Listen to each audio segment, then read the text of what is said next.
Trigger warning. This podcast contains discussions about abuse, domestic violence, and intimate partner violence. Listener discretion is advised. What you are about to hear is a true story. My story.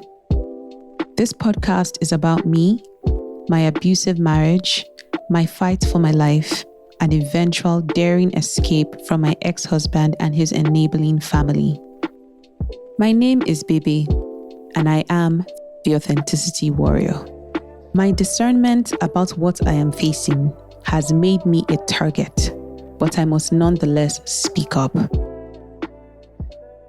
Hello, everybody. Hi, guys. Authenticity warrior is here. My name is Bebe. Welcome, everybody. And this is Toro. And yeah, we're here again on another episode. Yeah. I wonder what this episode will be, but it feels like this is the last episode that we're recording. Yeah, at least for this phase time. I'm not even sure what to call it. But yeah, this could be like the final episode in this tranche of information and stuff that we're releasing. So the first thing we're going to do this episode is to kind of recap the last episode. Right. And then we're going to get into just, okay, Bebe, how did you even get here in the first place? So this is when we'll delve into some of the red flags that I encountered over the course of my relationship with Paulinus, from when we were dating, even down to being married, and just some of the things that I'm just like, if I were to tell someone else, watch out for these things. Right. So that's what we'll be talking about too as well. And then I guess we'll also give a bit of an update as to how things stand right now, currently, what the stakes are, what it is that I'm having to stare down the barrel of, really. And I guess just what it is the future holds, in a sense. Yeah, we can get into all that. I guess let's start off with sort of recap from the last episode. And what really happened there it was interesting because we've talked about Paulinus's family's conduct throughout your relationship and marriage. And after you escaped the marriage, their conduct and response as a family, as a unit. And then the last episode, you really got into kind of addressing each individual member's conduct from his family. So how has that been, actually getting that off your chest? Because like, as you've talked about, when you're in an abusive relationship, there's all this confusion and, mental gymnastics that you, the individual, is doing as the one being victimized, as well as the main abuser themselves and their enablers. So, how did it feel being able to speak from a place of clarity with regard to them as well, getting your story out there, / I guess kind of addressing them, albeit not directly. But just letting it be known that I saw them. Yeah, that you've seen through that as well. Yeah. So, and I guess this is why this project was just so important to me. I spent the better part of almost 10 years in silence. I spent the better part of almost 10 years just suppressing. Things will pop up and I'm just like, that's odd. That's weird. That's bizarre. Wow. That doesn't seem normal. But, as the perfect victim, you learn to just doubt your own self. And, because they doubt you all the time, they put you on edge so much about who you are that you question yourself so much. So when all these blaring red flags are there, you suppress it. You question your own self. You question your own barometer, if you will, on what is good and what is the right thing to do, And so for me, just their response upon my exit from this abusive marriage is solidified for me that all the things that I had been tracking with these people in all the time that I've known them, I was correct in my assessment of these people. And that is number one, they are toxic, they are abusive, and they are in denial in just how fucked up their family is. Every single one of them, from the head down to the end. And I think I've said this a number of times. Past all my hurts that I endured in the hands of this family, I feel just a deep sense of pity because they are trapped and they're going to continue to suffer in their own cesspool of like toxicity that they've created for themselves. because they don't want to look inwards. They don't want to take accountability, and they don't want to change. Like, frankly, they're satisfied where they are, and that is okay. I've taken myself out, and there's nothing anybody that can ever do to bring me back into their disgusting clutches. And that's just like the great and beautiful thing about what happens when the veils are finally lifted and, you finally have some clarity. There are things that once you see and that you know, there's no kind of relearning to be had there. It's like you've seen, you can't unsee what you've seen. So now with hindsight and with that kind of much clearer clarity, what can you speak to about their family dynamics? Yeah, so I already spoke in detail on one of our previous episodes about each member of his family and just who they are and how I see them for sure. And I see them for exactly what they are. It was interesting to me because I was turning it in my mind again. A lot of the things that this guy had to say about me, it's almost like, is it me he hates or is it his mother that he hates? Which one is it? Because I had to question the fact that I cut my hair and the guy made such a huge deal about it, calling me a man, calling me ugly, this one. His mom has had her hair cut for at least the last 20 years. Not even like a cool haircut, just like a boy cut, like what you'd cut on on a little boy's head. That has been what's been on her head the last 20 years.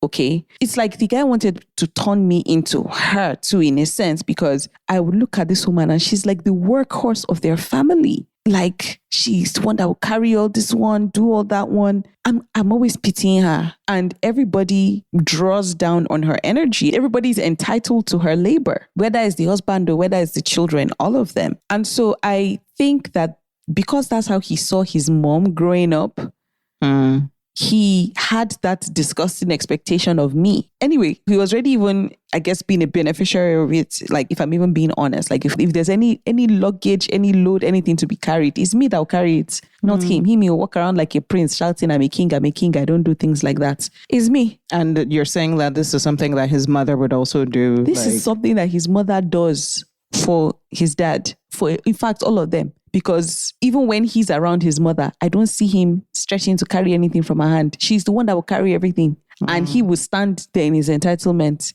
So things like that.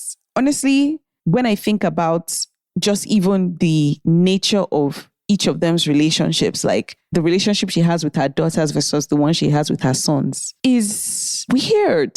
Sometimes, like the way she talks about her daughters, again, like I said, to me, the moment I came into this house, even before I had gotten married, she would just be dumping on me all her deepest, darkest thoughts about the people in her family, about her children, about her husband, complaining about this or that. I noticed that the way she would talk about her sons was different from the way she would talk about her daughters. In my mind, I was like, is she competing with them or what? But then as I started to learn about the dynamics of abusive family setups, I realized that it creates something weird, like some weird dynamic where the mothers latch onto their sons and the fathers latch onto their daughters, almost as if they're trying to punish each other. That, oh, the love and affection that I'm going to deny you, I'm going to shower it on this child, on that child. And so sometimes you find that they end up having, there might be this open secret that, this one is mommy's favorite or whatever. If you check it, it will usually be either if he's an only boy, to be that son, or if it's two sons or whatever, it will be the sons. If you check it and see, you would often see it play out like that. And so when I would observe the way she would talk about her daughters, I started to feel a sense of, is it this unchecked anger about how her husband mistreats her, but then places all this affection on his daughters that causes her to almost be jealous of them and compete with them and also kind of set them up in a way sometimes. Because sometimes some weird fights will break out between them and she's antagonizing them. And I'm just like over something like maybe the man had done for them.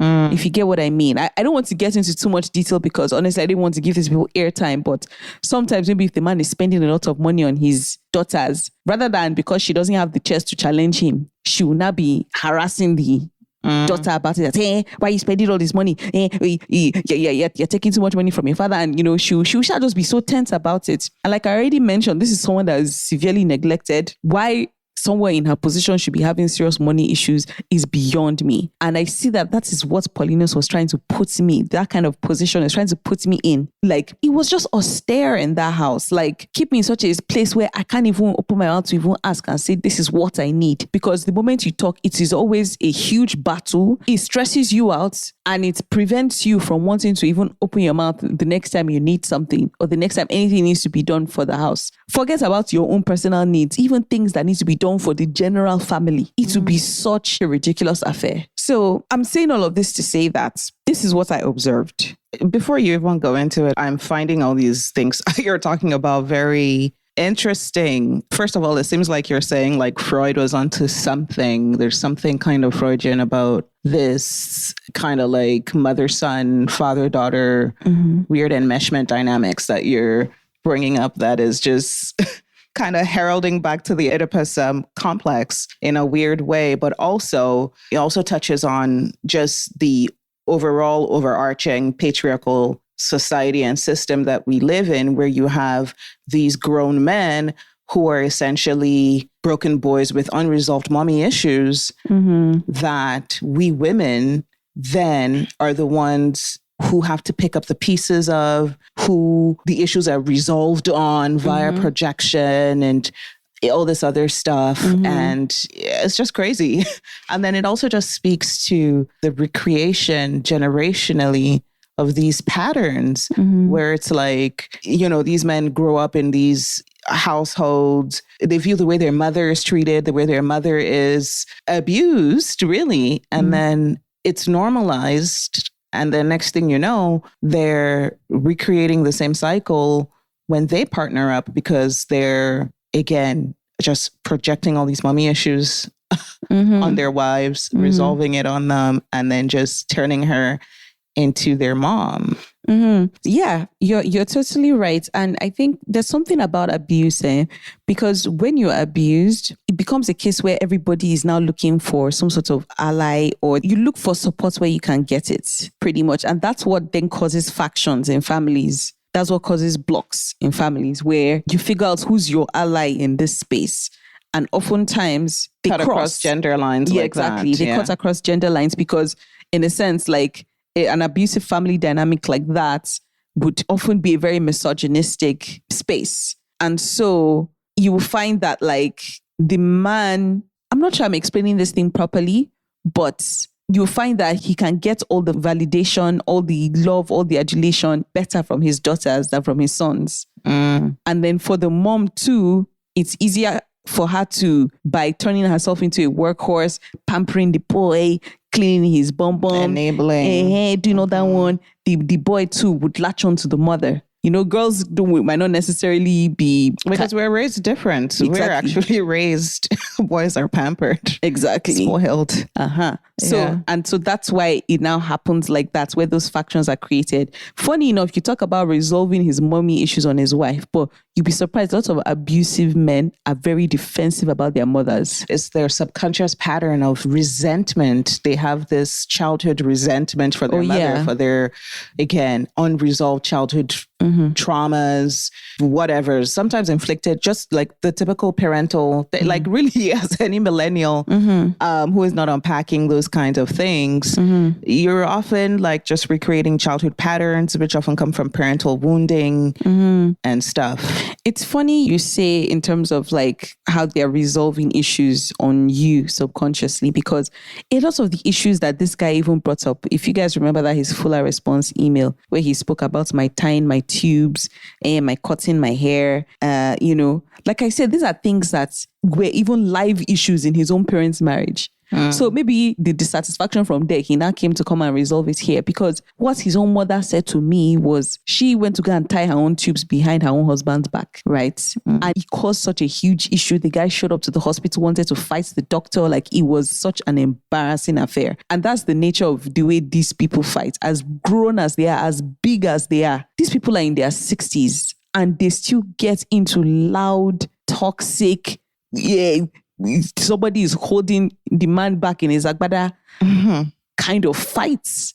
It was ridiculous. Last year, she was turning 60. I had never seen or heard that kind of thing before. It was so embarrassing. Out in the public, they were there racking. Their friends had to be holding them back. It was embarrassing. She was there crying in one corner. Before you knew it, Paulinus himself started to fight his father. The whole thing was such a mess. And I'm mentioning this thing now that this woman was turning 60 because that's another thing that abusers do. When something is about another person, especially if it's about their scapegoat or their victim, they like to scatter it and spoil it for that person.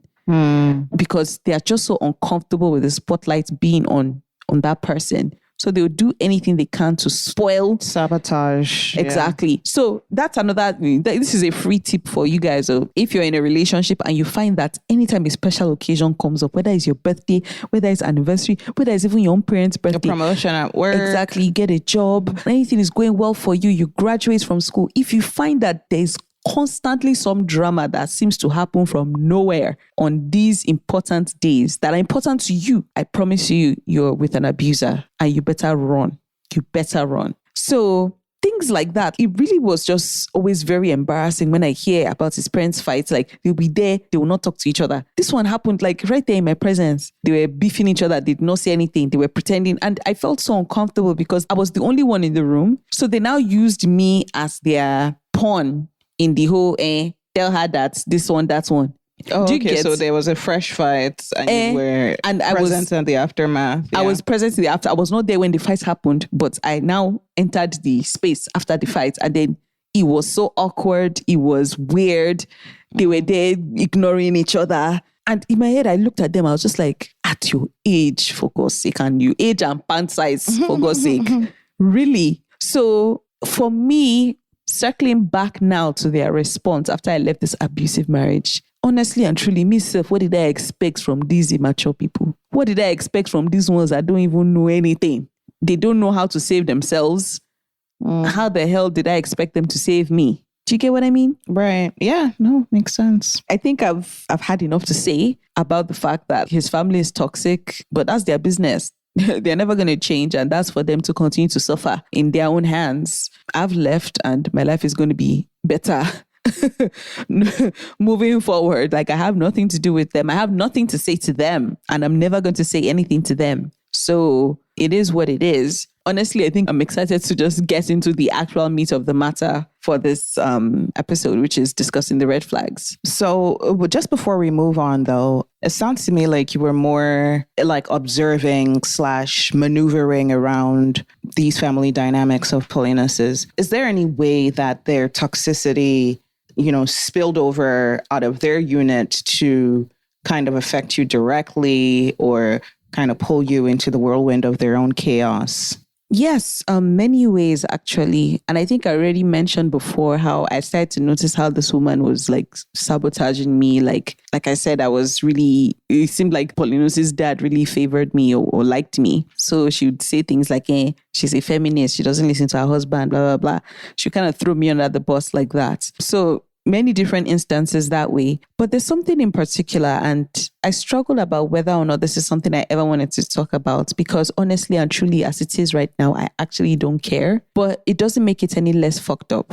So I have 3 children with Paulinus, and my children are very well loved, and there was a lot of excitement about each of them's arrival. I guess amongst both families, I can't deny that. Especially my first child, because I had mentioned that Paulinus's sister, Pepe, her and her husband are still on their TTC journey and all of that. So when I got pregnant, Paulinus had shared with me that there had been some rumors that, people had been saying that his father had kind of done some jazz or whatever, because there are often certain rumors around his dad and doing jazz and doing things like that. So they had done jazz, and that's why people had started to speculate that how come there are no grandchildren. So when I got pregnant, there was a lot of excitement, and I'd gone to Canada, and then I eventually had the baby. And this was the first grandchild on both sides of your family. Yeah, of my family and for their family too as well. But my own parents hadn't been waiting for a grandchild, because my sister and I had literally just gotten married. Like they weren't in any,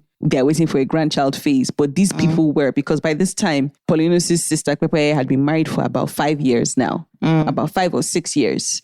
and there had still been no grandchild. So there was definitely more desperation from their own end. So I have my baby, and all through the pregnancy, Paulinus and I had come up with a name. We felt that, okay, we liked the first 3 letters of Paulinus's name because we thought it was unique and whatever. And so we were like, oh, when we have children, we would like them all to have those first 3 letters. So we had already come up with a name for this baby, for my first child, only for Paulinus's dad to show up to the hospital. In fact, when the hospital asked me for the name, we're like, no, we're going to do a naming 7 days later. And then we'll reveal the name, all of that. So they didn't even put a name on the baby's hospital document or anything. But the following day after having the baby, this is day 2 now, this man shows up with his wife, with a pastor. This is Paulinus Senior. Paulinus's dad, Paulinus Senior, his wife, Paulinus's mom, and a pastor. And they ambushed me right there in the hospital. And the guy brings out some paper that he had written so new and said, this is the name of the child. And they prayed pretty much just right there. Like it hadn't been up to 24 hours since I had had the baby. And they were like, this is the name of the child. And they prayed and then they just named the child right there. And Paulinus never spoke to me. I didn't know anything about it. So I call him. I'm like, your dad just did this thing right now. Like, this is one of the names, Abi. The name that we had been calling this baby for the last how many months now. Like, that's still his name, right? Only for Paulinus to flip it on me and start fighting. And this guy was shouting at me. I was in the hospital. This guy was reaching at me that, hey, that why did he wasn't there, by the way. This guy didn't come to Canada with you. Wasn't present for the birth of his first child. No, my ex, Paulinus, he was never present for any of the births of our children for reasons I cannot really say. For him, he was saying cost-wise. Nigeria, this is postpartum, like literally hours after. Yeah, this is hours after. He's not present and he's yelling at you. Yeah, this is hours after having the baby. He's in Nigeria. This is probably the second time I'm speaking to him since I had the baby. And he's yelling at me that if I knew that I did not want that name to be the baby's name, why did I allow his dad do that in the hospital, that there's nothing we can't do, that's the baby's name, and that's final and all of that. And I'm like, excuse me, wait. Me, I'm just sitting down jejely in the hospital. This man shows up. He brings a pastor, he brings his wife, and he tells me that's the name. I don't know anything about it. You never told me. Is it me you expect to now start fighting your own dad and say, excuse me, sir, please, oh. Like, do you understand? Like, I now started to understand that because he did not have the guts to actually face his dad and say, hey, we already have a name for our child. Yes, we accept your name. It to be one of his names, but we already have a name. He now flips it on me as if I had done something wrong by not challenging his dad right then and there in the moment, which was ridiculous. Like, what was he expecting me to do? Of course. I was not expecting. Basically, this guy just pulled a coup d'etat and named our first child right then and there. And Paulinus allowed it to stand. Toro, I cried for like the entire week. I cried and cried almost every single day because this is a child that I had already been calling his name. Like, how dare this old man come here and do this thing to me? And Paulinus now stand in the shit and try and blame me that is my fault that the whole thing happened. And so bottom line, the name he gave, that was not the name of my first child. And on one hand, I was so upset. I was so distraught. But my heart, I said, you know what? I understand. These people have been waiting for a long time. I actually I said, you know what? Let them have the name. Let them name the child. No problem. I actually let it go truly and genuinely from my heart. I was very hurt and very pained by this, but I actually let it go and I allowed them have their way. And so that's why my first child has the name that he has. It wasn't my preference. To be honest, I didn't really like the name in the beginning, but because that's my son and I love him.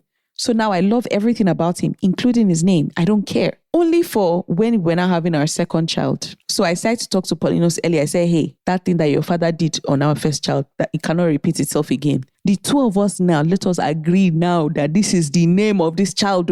Let us start thinking of a name that we're both going to agree on and already start telling people that what happened last time must not repeat itself. Only for Paulinus to now pull a stunt and say he's the one that's going to name this child. At first, when I was even still confused, I was just like, now it should be the two of us we're going to name. We're going to come up with a name. He said, no, not you and I, only him. I was like, what do you mean? Like, he was like, no, he's the father, that he's the one that's going to name his child, that it's not going to be a collaborative effort. I said, excuse me, wasn't it you and I that came up with that name for my first child? What do you mean by this time it's only going to be you. He said that he just feels it in his spirit that it's only him. And in fact, this time he has decided that the name that we did not give our first child is the one he's going to now give the second child.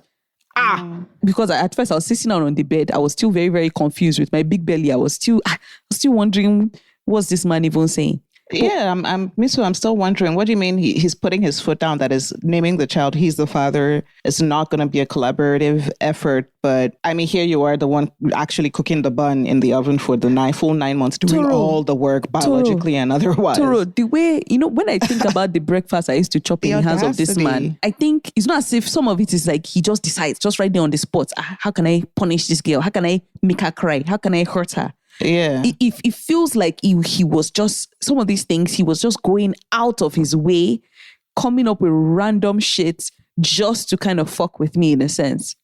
Because the way he would now even double, like, it didn't make sense.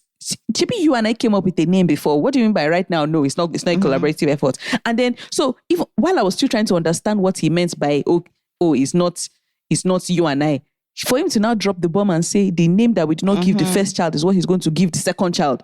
Yeah. I literally had to stand up from the bed. I said, excuse me, what do you mean by that? And he dug in his heels. He started to try and justify and say he likes the name. What's the big deal? He doesn't see any reason. I said, I'm sorry to say, sir, that name is gone completely. The name I was calling this our first child. So when I'm now calling this second child, you now want me to be remembering the trauma of how I was not able to name my first child that name. Like, are you mad in the head? Are you sick in the head? Are you all right? Of course, I did not have the guts to say all this one then. But I'm just like, I just started to cry. I was crying. I said, no, it cannot happen. It cannot happen. I was crying. I said, if I have to cry blood for this man, for him to have sense, I'm going to cry. I said, no way. I said, no, the name has already spoiled. We can't use this name again. No. We cannot do this to our second child. Anyway, bottom line, the man left me.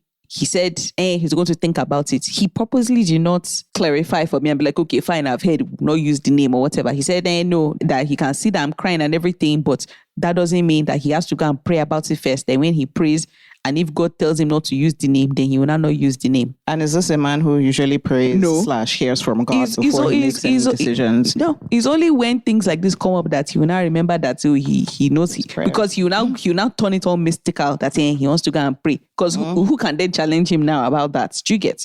So bottom line is, this man, up until I had my second child right there in the hospital, and I asked, in fact, I couldn't even ask him. I was scared. I said, please let this man go and tell me this name again. I told my sister, I said, ask him what the name is. Wait, so for the rest of the pregnancy, then you were in limbo about the name of this child? Limbo. Did you ask him during the pregnancy? Did you? Toro, multiple times I would try and ask. This guy will shut me down. He hasn't had time. When he does, he will let me know. I'll try and ask again. Sometimes he will now rage at me that, what's the big deal? That his God is going to reveal it to him, the Holy Spirit. I should not ask him any question again about what he's going to name the child. And me, I was just so tense because now this guy has cut me out of the process, and now he has made it so that I'm even afraid to ask him now what the name is. So now when the baby has now finally come now, I do not have the chest, guys. I'm not going to lie. I do not have the chest to ask him myself, because I said, this guy must not do this thing to me. So when my sister now asked him, and then he said the name, hey God, if you see the way I wanted to just... So he still kept it. It was still the first 3 letters that we liked about his name or whatever, but he gave a different name. And I was just elated. Like, I did not even, honestly, I may have even hated the name, but just the fact that the name was not that name that he wanted to give our first child. And that's the idea. It's the control of it, keeping you controlled the whole time, the eggshells, the withholding. That was the point of that whole exercise for him. Exactly. So that then you will now just be grateful for the bare minimum of him not weaponizing the first child's name. So he now gave this second child some combination name like this, that the second name that he gave that child, honestly, I don't even understand which kind of name that one is. But I was just so grateful that thank God he did not give this child that first name, that I did not even care about the weirdness of the other names he even gave the child. I was just like, okay, thank God, at least that his first name is not that one. So, but of course, this is me in my marriage as I'm just becoming wiser as to this guy. And like, it seems like this guy doesn't make sense. It's like, this guy hates me. It's like, this guy doesn't love me. I started to feel like I'm prey and his predator that he had trapped, and he likes to torture for his pleasure and likes to just whine for his pleasure and then occasionally throw them a bone of affection. Sadism, just kind of sadistic. And that should pacify them for a little. Then he'll continue with his torture again. Yeah. So, of course, by last year, this is after February 2020, and me, I already started to wisen up to this man and his rubbish. When I was pregnant with my third child, I announced to him and any goddamn person I wanted to hear, I said, excuse me, I am naming this child. I don't fucking care who has anything to say about it. So even he, because he has started to see that, me, I'd already cut my hair, I was already doing, so he could already see that I wasn't this naive little, changed, things had changed around here. I wasn't this naive little girl. I was already earning my own money. I didn't used to asking for his permission for anything, asking for it. So I already told, even with my wanting to go have my child in Canada, and he was trying to tell me he can't afford it. I said, no problem. If you can't afford it, thank you. I'm still going to go. I'll carry myself and I'll go, and I'll fund it the entirety by myself. I don't care who I have to ask or beg. I can talk to my parents. I can talk to anybody. If you can't afford it, no problem. So in addition, I had now said, I'm naming my child. And then he tried to ask me, okay, so what? I said, no, I'm not sharing until when I have the baby. Everybody will find out what the name of my child is, because I didn't want him to try and spoil that name for me in any way, shape or form. So that is how I named my third child myself. Right there in that hospital, his mom was looking at me because she too did not know the name. And then when the nurses asked me, this one, I didn't even wait for 7 days naming ceremony. I told them the name right there on the spot. Oh yeah, write it there, right now on the naming, on the birth certificate. So, but bottom line, after all of this had now gone down, during the naming ceremony, he now tried to pull some cowardly move by putting the names I gave our third child last. So give a little bit more explanation on that incident. The naming ceremony incident. So the naming ceremony is a traditional thing in Yoruba culture where the name is given to the child on the 7th day after their birth. Family is usually present. Some kind of religious blessing happens. There's money collected. And not just the parents of the child, but like grandparents, friends, family, people get to give names to name the child. Right. So bottom line, people had submitted the names that they were going to give. My parents submitted, his family, everybody. So this is the naming ceremony that his family was conducting virtually. Well, you were attending virtually because it was in Nigeria and he was attending live there. Yeah. So during the naming ceremony, I was still in Canada. I kind of zoomed into the naming ceremony. My family was there. His family was there. And then that was it. So he had the list of names. And like the day before, he had asked me what's the order of the names. And I gave him the order and I put the names I gave my child first. Because those are his first 2 names. Yeah, his legal names. Yeah. Only for during the naming ceremony, they're listing out all the names and he puts the names I gave our child last, like dead last. Like, you know how in Nigeria, by the time they've listed all the names, all the 20 names or whatever, who's going to remember? It's the first couple names that you know that's how you name the child. He now puts it dead last. So what names were the child's first that he announced? He announced, I don't even know, I think the name that his father gave and all this one, child's randos. He announced all those names first, put my own names last. That's not even important. Bottom line is, I saw that as a cowardly move that he went to go and pull. But in the moment, I didn't know. So I was very upset. Like, and I'd heard people now start calling my child the name that wasn't his name. So I'd called that shit out. I'm like, excuse me, that's not his name. Only for his mother, who was also in Canada with me, to start to lambast me. That's, excuse me, you don't do things like that. That I'm embarrassing the family. That's why am I causing confusion? Shisha yarned all her stupid dust and I listened to it or whatever, but I just checked out. In my head, I just saw their move for what it was. Like, oh, so because I named my child, you guys are now trying to kind of muddy the waters. You messed up the naming ceremony. You're now here lambasting me that I embarrassed you people. What she was saying was, oh, why am I putting out dirty laundry? That, I gave names to the child and all that kind of stuff. I should have left all that rubbish alone. I didn't really care. But bottom line is that, so now, after all of this has now gone down, the name he and his family now call my third child is the name that they I don't know, some name that either himself or his father gave the child. They don't call him his name, they call him their own name. And in my head, I'm just like, how petty and how silly for you guys to even think that I care. Hey, please, honestly and truly, I actually love that the names, the beautiful names, the precious names that I gave my child is not coming out from their dirty lips. Call him the name you want to call him. Thank you. Even better. And it changes nothing. Like his names are his names as his wall on all his identifying documents. So. Yeah, like even better for me. So I'm happy. I love it and good. And that's how I know he's paining them. But it can never be undone. So if you like, call him whatever it is you want to call him. More power to you. So I said this whole story to show that, yeah, like now look at the confusion because of how we were even named. And I had asked mommy if she did it intentionally, but she said she didn't. Our names are actually similar. So they all have the same prefix. Yeah. So I wanted to do the same for my children. Like even prior to meeting Paulinus, I just assumed that, all my children, I want them to have like a unique name that ties them all together kind of thing. And so I didn't get to have that now with my boys because all their names are different. Actually, you do in a different way. It actually still works out. Yeah. So that was why I now named my third child the way I did, because I found that if I gave him that particular name, it was going to incorporate parts of his older two brothers' names together. So in a way, in the end, I still found a way to tie it together. But my point is, why did I even have to do all this? Like, especially that shit that Paulinus did with our second pregnancy, that was ridiculous. Oh yeah, that was, like I said, that was, you could see the abuse clearly there in the withholding, in the control, in the whole sociopathic, I have a trapped animal kind of thing.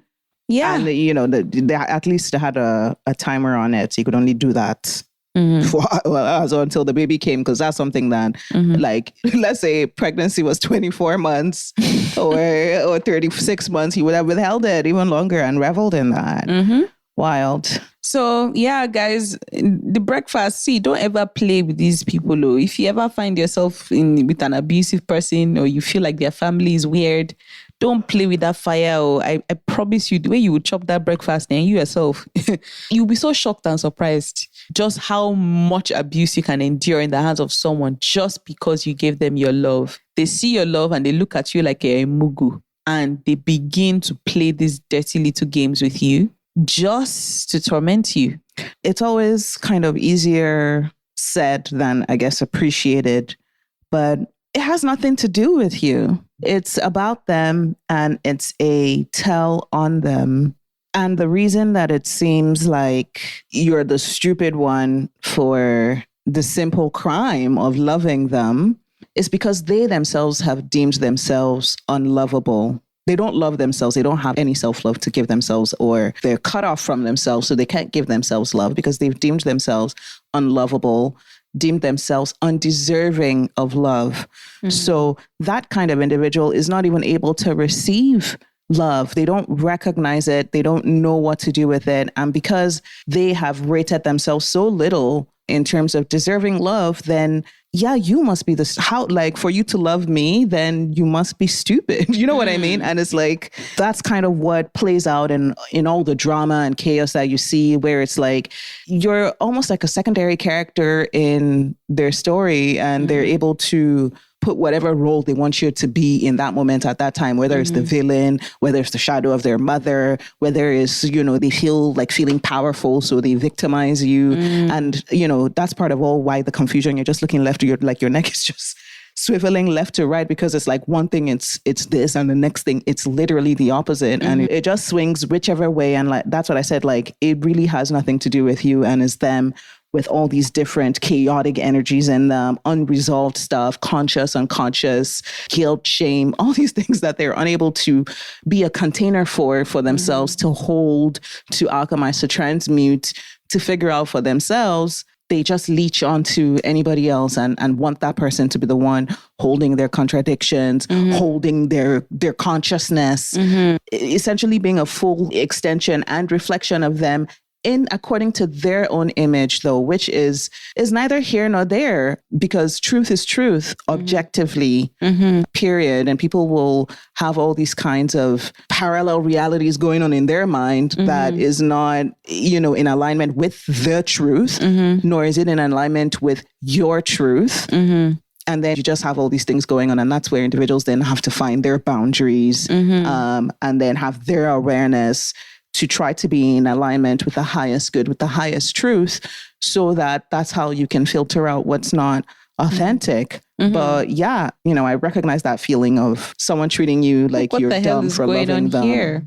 Yeah. I mean, for me, I'm done. I don't have the patience for once I spot someone can be like that, or someone is displaying those kind of tendencies, I remove myself completely. Oh, absolutely. Yeah. I don't have it in me anymore I can't be there. I cannot be there. I remove myself completely from that space. I cut that person off. I didn't even tell them anything. I just remove myself because I can't. I see them clearly now. Because of how long I was abused in the hands of this Paulinus, I can spot problematic people literally from far away, and I just run for the hills. I run. At some point, I'm like, should I even be screaming as I'm running? Let these people know that, I fear you. Raising the alarm. I beg. Oh, no. I mean, completely understand. There's nothing like, real life experience that will, give you a PhD in whatever the curriculum, the lesson, the agenda is for that time. So yeah, man, listen up, learn your life lessons, which I guess allows us to segue kind of organically into, the main meat of this episode, of which we've already been talking for almost an hour, which is, red flags. Like some of the red flags I had endured. Some of the red flags that you saw, didn't see at the time. I've said this before, where it's like, especially sometimes at that beginning, that honeymoon phase, you literally have rose-colored glasses on, and it's easy to just get so carried away in, all that good stuff, where it seems then like you're wearing rose-colored glasses so that the red flags don't look red. They just look like flags. So, when did you meet this guy? You were 22 or so? I had just turned 22. You had just literally the month before. Right. I just turned 22. I met this guy in July 2012. And, for me, I was very green. I'd never really had a boyfriend before. I'd never really... besides even like having like romantic history and romantic experiences, just life in general, like all you'd known pretty much was being a student. Oh, yeah. I was very green. And, I was also very sheltered, and I was kind of a nerd too as well. So even university life, I didn't really plug into that. Thankfully, we even had like something like the African Students Association on my campus was very big then. So thankfully, I even used to plug into that. And, we used to throw some events, so like a very huge event back then. For people that know UTM, University of Toronto, Mississauga, we had this huge event that we used to throw from like 2009 to like 2014. Of course, I'd graduated by 2012, but like there was this massive event we used to do every year. I used to pull students from all over Canada. So I was plugged into that. I was one of the founding members of that particular event. So I was plugged into that. That took up a lot of my time. And so if I wasn't in school, either in the library or, planning towards that event, I was in church or my house. I didn't have any other kind of life. I didn't even really have like a diverse group of friends. I had the same friends, like that we all did the same things. Like I didn't even have any injection of like, I didn't know anything other than what I knew, or what was already in my bubble. I guess for the benefit of that girl, that 22-year-old, when you speak to these red flags, speak about them like you're talking to someone like that, someone who's green, who's naive, completely inexperienced, and you're literally telling them, these are the things that you should look out for. These are the things that you should give credence to, not take lightly, don't brush over, or even here are the things where it's like, just don't do, just put that guy in jail. Cut it off. Like, do not pass go, do not, $200, just end it. So what I will say is, if you're someone that is green like that, I would advise you to begin to broaden your horizons. Like you need to start to experience life outside of what it is that you know. Like start to think that you know. Or think that you know. And if you can't do that, right? Let's say you just like your comfort zone, which I am someone like that. Then if someone does come along and they're coming with all this life experience, let me tell you right now, it is a mismatch. Don't think that, oh, this person is bringing all this life experience. Oh, they're going to bring me out of my bubble more. They're going to show me more about life because they've already gone and come back kind of thing. If you check it very well, more often than not, these people that have all this life experience that then come back and they want to marry someone that is naive, someone that doesn't really know too much, those people are actually often very abusive people because they are looking for someone to prey on. Do you get what I mean? And I don't want to generalize. And again, speaking like someone like Paulinus, now this is somebody that I told you was sleeping with prostitutes on a regular basis. This is someone that told me that he was there paying, collecting head from crackheads. Some of these things that he told me, he didn't even tell me when we were dating. Some of them, he would just be bringing it out. After we're already married, he would just be saying some of these stories that, back then, no, in Toronto, I did this, I did that. So this is someone that had like mileage on his like life experience. He had done all sorts of things. And then he decided he wanted to get married. So he came right into the belly of the beast of when you're trying to find a good church girl right there inside RCCG. Go and look for one church worker, which I was. That's you ask her one or two things and you already know that she doesn't know much. Mm-hmm. That's a predator right there. Oh, absolutely. And we've talked about it before, older men with younger girls, all this, looking for someone who's naive, green, fresh, completely and inexperienced, doesn't know what they know or doesn't know what they don't know and doesn't know themselves. So they have no boundaries. So they're the ones that will now create your boundaries, shape your reality for you, carve your aura, carve your sight perception, understanding of what something is, what it's supposed to be, into whatever services them. So that's what I mean about they want to be the one to create your truth. What they also do, Toro, is they have all this life experience, then they come and then because you don't know much, they get to now craft a whole narrative. Yeah, that the manipulation. Them. Because somebody who is equally experienced, usually often even a peer in age, you'll find that these guys are unable to pull a peer. Either, whether you're doing street stuff in the hood shit, or even just a woman of your age and whatever, they're unable to. For lack of, they're losers. So they have to go younger, or go very, very inexperienced. So that is definitely true. When you see like huge age gaps like that, in my own case in particular, the age gap wasn't even that much. It was just about 3 years. But there was an experience gap. That was what the translation was. This guy, at however old you had met him, had already lived. He had already lived several lifetimes. Exactly. This is someone that he himself told me how he had gone to jail and, how he had spent time there, and he had, it was such a huge legal conundrum for him. He managed to weasel his way out of it and all of that. So, but he got ahead of it. So this guy was so good, Toro. He saw me as naive as I was. He came and then he got to craft the story of how he went to jail and what happened that, puts him there. Because he knew that I'd known at least one person that knew him from then. And when he found out, that's when he jumped ahead and now told me the story. I noticed that shit happened often where when his disclosure is prompted by... Exactly. His disclosure was prompted by possible exposure. So he'll now come out and already say it. Sometimes if he even knows the person that may be able to maybe open up my eyes a bit, he will already try and discredit that person. He'll just start talking about the person. Maybe if he even saw me talk to the person randomly in church or whatever, he'll be like, hey, how do you know that person? I'll be like, now I don't really know them, or I just know them from church or whatever.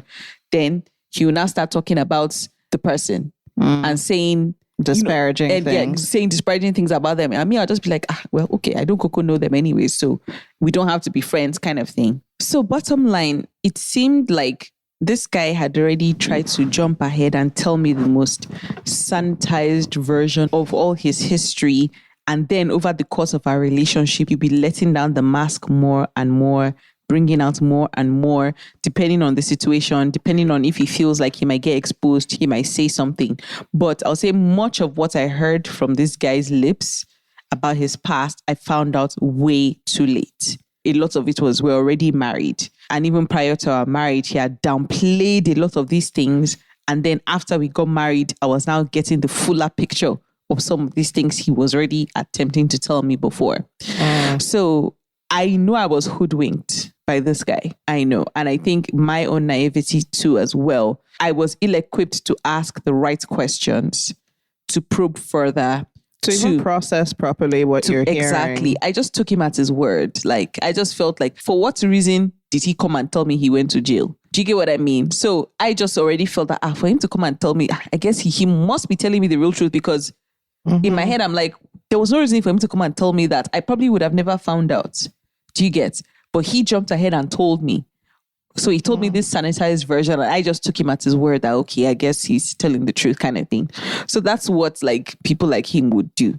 But what was also interesting to me actually is the fact that I just believed this guy so much. Like, he had left such a good impression on me, like especially in the beginning phase of our relationship, like the way he had love bombed me, the way he had pretended like he was just like me, like he understood. He was always showing up to my church. I was just seeing him all the time. Like, he had pretended like, oh, he's this good Christian church boy, just like me. And, you know, there was this narrative that, oh, the best kind of guy are the bad guys that turn good guys. Even my pastor, as at that time, would even say that he was kind of out there in the world, but now, you know, he's now all for God kind of thing. So there was almost like reverse, what's it called now? What would you even call it? It's almost like, okay, now that you're saved, that's the best kind of guy, because now he's for God, but then he has all this experience of, oh, I used to be this bad boy. So, you know, he's not like a nerd. You know, the church boys that grew up in church, you know that's a different kind of flavor from the bad boys that became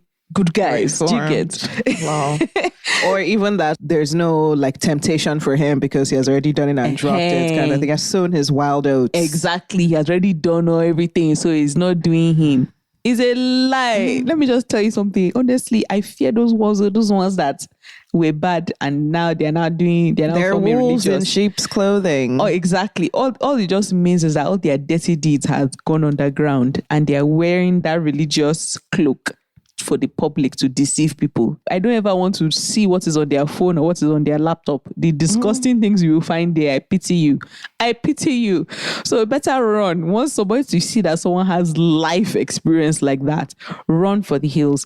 But another thing that was also interesting too was the fact that there were some people that actually tried to warn me about this Paulinus. But because they didn't come out with their full mouths or with their full chest to say it, it's just in retrospect that I remember that, when this person was asking me this question, it's like they were trying to warn me. When they would be like, hey, I see that you're talking to this guy now. Like, are you sure?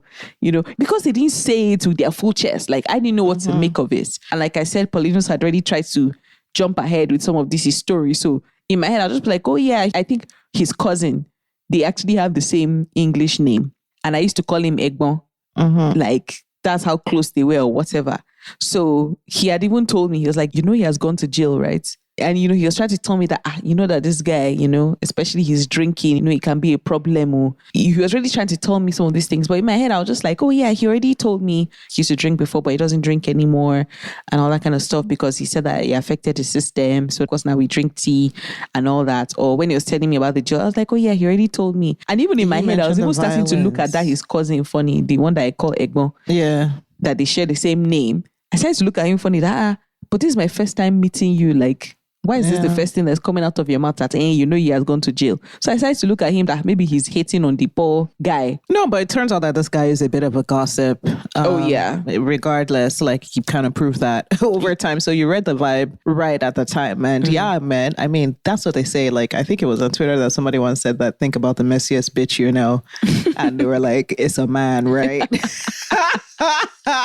Honestly, I don't know why women get a bad rap for being messy and gossiping and shit, because these men do it too. Exactly. So even his own mother, Toro, I remember this was shortly before I moved back to Nigeria. Funny enough, this is after the guy even choked me out in April. Oh my. 2016. After the man had strangled me, then we actually found some way to patch that one up. I was still heading back to Nigeria for wedding prep and all of that. So his mother took us out to lunch, and then she started to talk to me and advise me that, she's taking me out and everything, because she just wants to talk to me, woman to woman or whatever. Paulinus was there. She said this in Yoruba that, oh, buru, Paulinus, oh, buru. He's worse than his father. And me, I remember even laughing. I'm just like, who speaks like this about their child? Especially as the child is even sitting there. He now started laughing. He was laughing. So me in my head, I thought it was just all a big joke that she was just trying to say that, he can be difficult, which I'd seen some of it. I didn't see the full depths of what I've seen now, but I'd seen, I guess he can be difficult. I guess he can be stubborn. I guess he has a temper. It's so funny because we're talking about red flags now, and you're saying this is after he strangled you, and you're saying you didn't see the full depths. Exactly.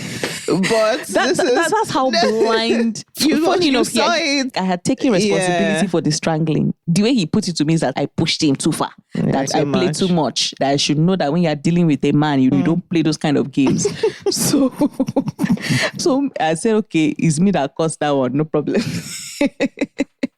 So when his mom was even still saying all this word, I was still like, in retrospect now, I'm just like, my God. So what she said was that, you're laughing, don't laugh for that. Let me just tell you now that even her own daughter, she cannot allow her daughter marry a man like Paulinus. Oh my God. And of course, Paulinus too was laughing. Me too, I was laughing. But I was... In retrospect now, I'm just like, my God, as much as I despise her, I have nothing to say to her, but... No, it's still wild because this is like a couple of weeks to the wedding. Like, you know what I mean? What are you even supposed to read? Like, how seriously are you supposed to take it if she's dropping it? And, that's why I still don't give her a pass, because I'm like, if she really wanted to give me warning, the very first day I met her, she should have grabbed me and taken me to the kitchen that she's always inside and said, my dear... Don't go there. If she really was trying to warn me, not after, by this time, I'd known this woman for at least 4 years. Yeah. She never warned me before. It's now as I'm getting ready to go on a plane to our wedding, you're not telling me, so that she can now wash her hands and say, but I warned you. She's not all right. She must not be all right. If she thinks that stupid warning she gave me is what she's calling a warning. So bottom line, so she said it. So in a sense, like, that's a massive red flag, guys. So that's the first thing I would say. Well, just watch out for like experience gaps, age gaps. Yeah.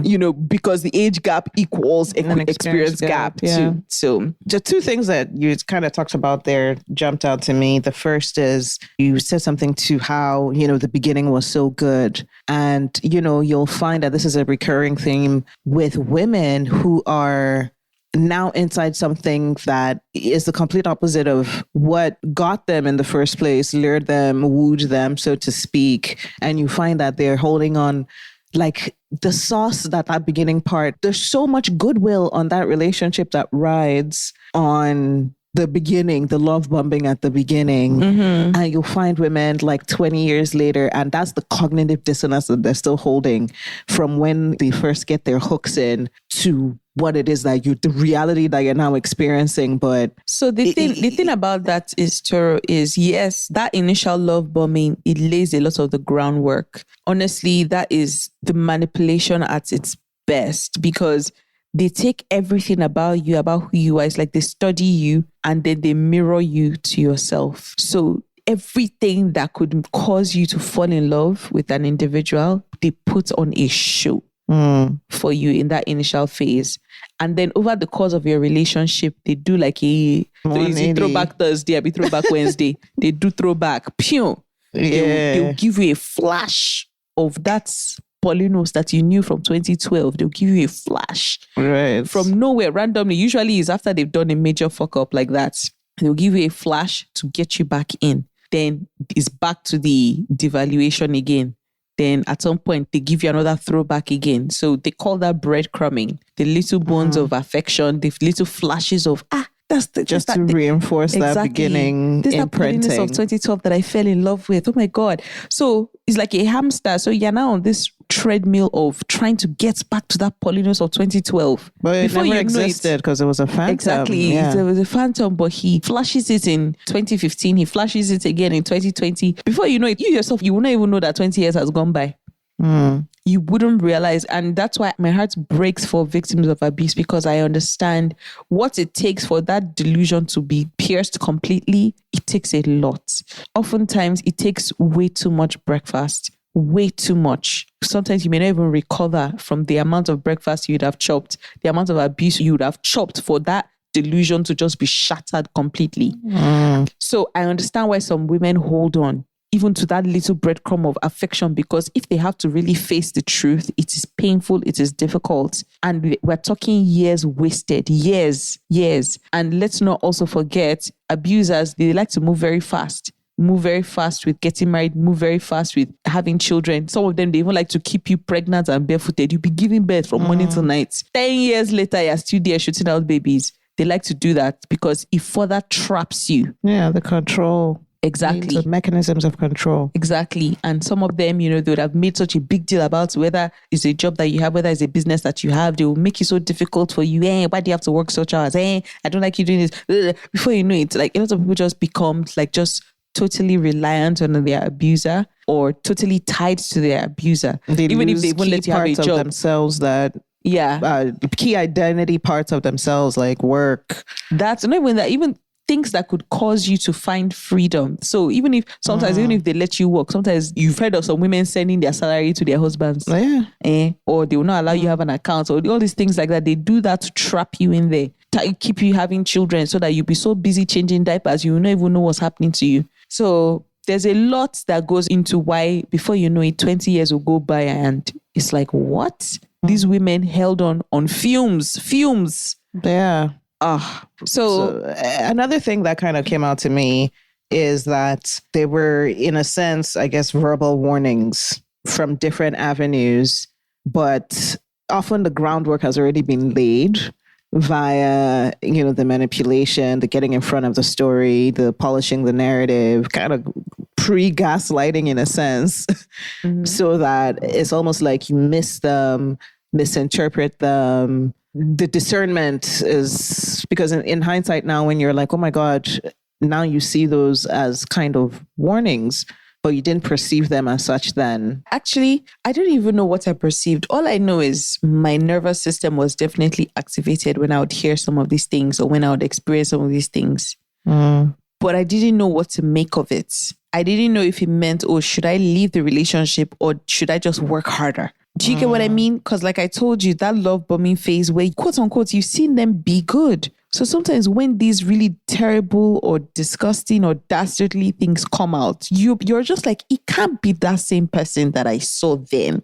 And so sometimes that's why you now even internalize it, that, did I cause this? Okay, how can we get back to that person that I knew this person to be? Do you get? Yeah. And oftentimes when you love someone, you put them on a pedestal. Right.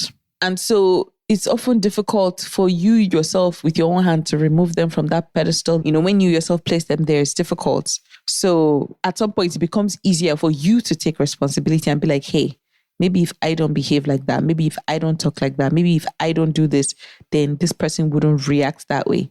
But it's a lie, because these abusers, they're so unpredictable. Sometimes they make you believe that your effort is working. Other times they make it so that your effort isn't working. So, and like a rat, because I did psych in university. So when you're trying to train a rat, the rats that work harder are the ones that their reward is inconsistent.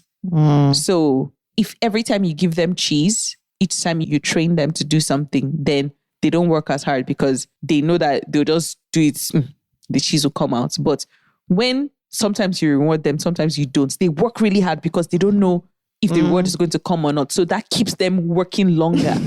Wow, that's nuts. Yeah. So that's what happens with abuse. Like, you don't even know what is working or what is not working. So you're just... you're just working hard. Just let this guy just not shout on me today. Let this guy just not do this to me today. And sometimes they make it seem as if, it's true. The fact that you didn't do this, that's why today is such a good day. Other times, it seems like no matter what you do, you're just going to get it that day. And so it's tough. And that's part of also what traps women too, is in the inconsistency in the behavior, in the reward, quote unquote, for your quote unquote good behavior that the abuser is telling you that you did. And so at some point, you even become addicted to trying to solve a problem. Do you get what I mean? Oh, yeah. You become addicted to solving this problem, because at the heart of a lot of people who are victims of abuse is there's often a wound of trying to solve problems, of rising above challenges, of pleasing everybody. That wound of trying to please people, of trying to take care of people, often to your own detriment. An abuser, if you go and match up with an abuser, that is like a match made in heaven for them. Because then you're the perfect person that they can use to keep trying to please them. And they can never be pleased. Yeah. So that was the first one. The first one was, don't ever have a mismatch of worldly experience with whoever you partner up with in life. I think the second thing I would say is, don't ever fall in love with potential. Yeah, that one is key. Take people exactly as they are and figure out if that works for you as you are. Don't ever fall in love with potential. It's a scam. And I think for me, with Paulinus in particular, that pedigree was a problem from jump. But I just assumed, or I wrongly expected, that the potential will make up for the lack of pedigree. I speak about how I noticed off the bat that this guy was kind of a Raz guy. He couldn't spell. Like, I noticed grammar comprehension was a problem. The guy had H factor. God, I feel so bad for myself when I say this thing. But because as I am as a person, I actually genuinely do not care about these things. But I noticed them. Yeah. I picked up on it from jump that it's like, this guy has some H factor. This guy seems to be Raz. He's like, comprehension, the way he speaks sometimes is, But I gave him a chance because I actually liked him. Like, I could see the potential of what he could be. I felt that, okay, I could clean him up a little bit. And he was also very good at manipulating and selling dreams, Yeah. He was also good at painting the picture. So exactly. Picture mapping. So how he was able to paint the picture is, okay, while I felt he was a bit of a Raz guy, I felt like, okay, he had told me, just like me, we met in Canada anyways, just like me, he said he had gone to university in Canada, which I didn't have any reason to question. He had said his family was a certain way, and it seemed to mirror mine. Although I had noticed that there were some experiences that he didn't have, that I knew that I had, my family had. But he had made it seem as if over time, he himself, his family had kind of now come to the same place that I was in. And it was going to be onward and upward. Do you get what I mean? So when he would paint this life, because ordinarily, I wasn't going to move back to Nigeria. But he had painted this life like, oh, his father has these businesses in Nigeria. He's going back to go and take it to the next level.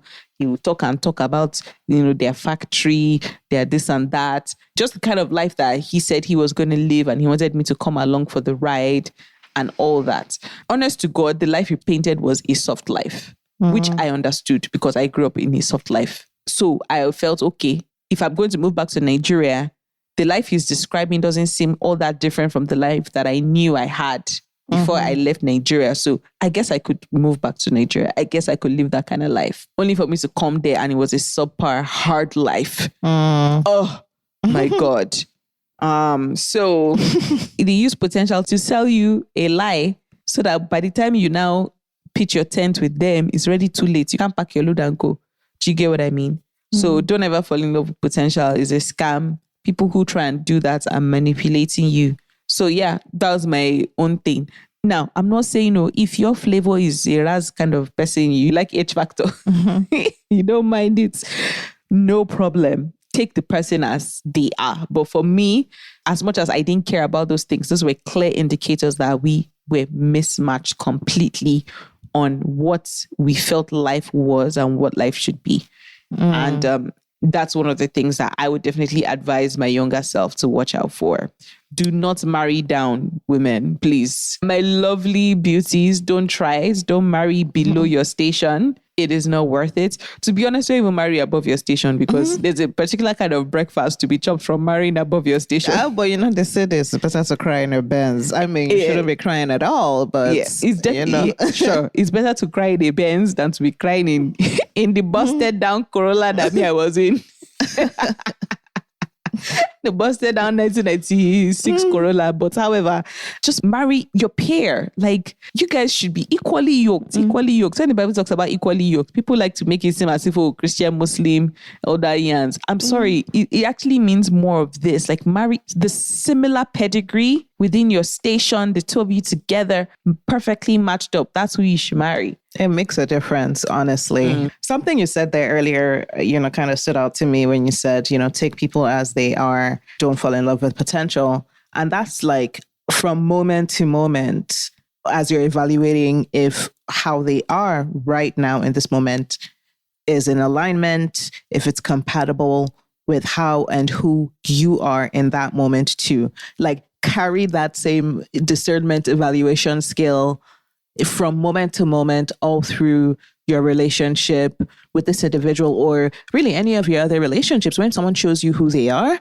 believe them. Don't be like keeping any real estate, equity, goodwill from before that will now be the perfect blinder or eraser to distort what it is that you're seeing right there. And that it doesn't matter who they are, friend, foe, family, as they show you there, just note it and believe it. That's not to say that you should just be going off on some kind of cutting off spree and how you react and blah, blah, blah. But don't ever let someone's previous behavior be a detractor from the truth that you're seeing now just because you don't want to accept it as the reality that is being presented to you. I agree with everything you said. Don't allow like whatever goodwill or equity someone has built up in the past to just completely erase whatever it is you're seeing now. I highly agree. Of course, it could factor in, and if a conversation needs to be had or whatever. Oh yeah, and like all conflict resolving dues, apply. Right. Because the bottom line is this: we're grown.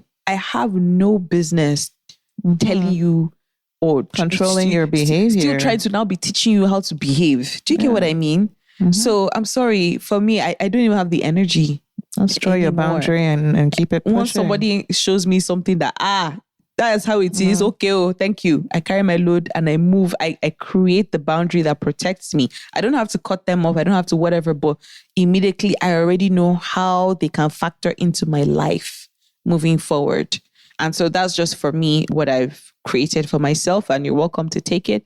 But I advise that you do, because these abusers out here are wild. Yeah, man. Sometimes the mask doesn't fully drop like that till 20 years in, 25 years in. So just stay woke, keep your eyes open. So the next thing that I would say, number 3, is how are they during fights? Yeah, how do they resolve conflict? Yeah. If they're the kind of people that like to go right into that gutter. Like the low blows, just unsavory stuff. Yeah. And, oftentimes, what are we even talking about? I'm not even talking about, some healthy, it's true, we're actually really racking. I'm talking about, it could just be a very mundane argument of, maybe, I don't know. So it's something that even happened on the news, or something that doesn't even have to even do with you guys and your relationship. Maybe I just racking. I mean, at some point, I had this conversation with Paulinus about, the whole Israel and Palestine thing. He didn't even know anything. He was not even plugged into it. I actually had to explain what was happening first to him. Then he now chose to rack with me over it. Like he was not even plugged into the actual world news, even knowing what was going on. But just bring this like combative, debating aggressively kind of. So he now took all my own talking points and then now tried to now take the opposite arguments on it. Yeah. And then, of course, I was so exhausted. So I was just like, okay. So I was now not even like debating with him on it. Then he now started to now turn it personal. That, randomly he just say, I think I'm educated, but I'm not. That he even has more degrees than I do. Okay. And I'm like, okay, like over what? Over something that was on CNN. Now it has now we should now start bringing out our degrees to be to be dusting it and be comparing like what is it? People that do things like that, like random digs here and there, people that like to make themselves feel big, definitely. And you small, watch out for that. And it doesn't matter how that presents, whether it's all those just kiki, it was just a joke, kind of cutting you, tearing you down. That way you're always the butt of the joke, negging, like the backhanded compliments. It doesn't matter how, I don't even know. You know what? I think that's another thing that I do want people to understand. If you're the kind of person that, You have a lot of trauma from being made fun of. You were never truly accepted, especially you were in secondary school or when you were a child, primary school, growing up. You weren't like one of the popular kids. You often have a trauma of being an outcast. And oftentimes what that means is, you were the kind of kid that maybe people laughed at for maybe you fell down or maybe people laughed at maybe because your shoe was like this. And then you get used to being laughed at. People taking digs at you. Watch out for that because it could also replicate in your friendships, people that you think really are your friends but are not. But then because they have you around as the butt of their jokes. Yeah. But you've just gotten so used to it because that's your trauma from childhood, So I noticed that for me, it's also one of my own traumas too as well. There are a bunch of things that I'd gone through. I started wearing glasses at a very young age from like primary 1. I got made fun of for that. I've been made fun of for so many different things, honestly. So when Paulinus would do that to me, especially I'm around his friends, if people came over to the house, this guy would talk about me from morning till night. That's how he exposed himself, about him poisoning me with weed, that I believe that's physical abuse, how he poisoned me and stuff. So by the time you find that you're often the bottom of your partner's jokes, every time he's always cracking a joke about you and it's always in an unsavory light. Watch out for that because it's not okay. Like that was a recurring thing for me with Paulinus. The next thing I would also say, actually, before I continue, definitely still on this point, of course, the rage. I speak about like the rage from Paulinus. People that are rageful, people that are just angry. They try and use anger to shut down arguments, to avoid taking responsibility, to scare you from ever even wanting to be in a confrontational space with them because they take things 0 to 100 very quickly. So even on things that could even help your relationship thrive, you're even afraid to even bring it up because like the anger that you often be met with, like they just use anger to just keep you guys stuck, to keep you guys from evolving, from growing, from them having to even do more in the relationship. Watch out for those kinds of people. And then the fourth thing, I think this is number 4, I would definitely say the opposite of them raging too as well is also watch out for when they're also the kind of people that do silent treatment, that weaponize that because they're angry and upset. They'll kind of stonewall you. You can never get through to them. Until on their own timing. Only on their own terms when they now want to talk to you. But other than that, like they'll do silent treatment for days, hours, and then, doing stupid things like slamming doors, hissing, like if they're going to pass you by, they'll now hiss one dirty hiss, just make you feel like you're repulsive. People that do shit like that. It's really disgusting. And, like I mentioned, only on their own terms. So they do all of that. And then when they now want to move on, they expect you to just let it go immediately. Forgiveness is always on their own terms. If there's some sort of issue and you want to resolve things, right? They are not ready to forgive. So they basically told you kind of fuck off. And then when they are now ready and it seems like, okay, well, you're still hurt, especially with how they always take things to the gutter. They will say they would have said some really disgusting things. Sometimes they would have called your family, your parents, they don't care what they say. And this Paulinus did that shit to me often, like say things about mommy and daddy. And it's like my stomach would even be turning, like I'll just be so let down by the behavior. And then all of a sudden he wants my forgiveness. First of all, I'm still trying to even get you to take accountability and you're waffling, you're slipping and sliding, you're lying. No, that's not what I said. No, that's not how I meant it. Blah, blah, blah, blah, blah. Okay, fine. Sorry. Sometimes they'll just throw the sorry at you and then they just want you to forgive like that. And you're just like, hey, like you've not even apologized properly. They will not try and flip it as if, you are the one that is being a difficult one. You are the one that is not just quick to forgive. Whereas it's not true. So... And they often want that forgiveness to come along with complete amnesia, where, as you're forgiving, it's like, just delete that this ever even happened so that when I do it again, which is a pattern for me, is like, they want you to treat it like it's a fresh, completely unattached occurrence again. Do you know what's so hypocritical about this thing is that they can never let shit go. They always bring up shit over and over and over again, but they want you to never bring shit up. They want you to never mention. I can't tell you guys the number of times this guy tried to bring up the fact that I threw a piece of Kleenex in his direction. He brought that shit up over and over and over again, fully forgetting how he himself imprisoned me. Literally on the back of me throwing that piece of tissue, that Kleenex. How he locked me up, how he was calling me names prior to that. One day I was like, hey, this tissue that you keep bringing up, are you forgetting what you did to me before I actually threw that tissue? How you were calling me names. I was pregnant right there and there, and you were calling me all sorts of dirty, disgusting names, abusing me. And then still locked me up when I was thirsty. Yeah. And then you now locked me up. But you will always be bringing up, hey, I threw tissue in his direction. Tissue that didn't even land, didn't even get to him. Anyway, so watch out. And for someone who is also abused, be careful to not get addicted to the makeup phase. Because that, like I said, that's usually where the love bombing, the breadcrumbing, the throwback to the love bombing phase happens. After they've messed up, then they become this loving, Mr. Charismatic, loving-gitis kind of person. They show you a flash of that person that you fell in love with. And so at some point, sometimes, even though a huge fight comes up, you start getting addicted to the makeup phase. To when they are just showering you with love and all of that. Don't get addicted though, because very quickly it's back to the same old bullshit. Very quickly. And in fact, over the years, that makeup phase becomes less sweet. It becomes more rushed to the point where, in fact, sometimes they're not even bothering to even make up. It's like, my friend, get over it. Do you get what I mean? The bar just, lower and lower. Yeah.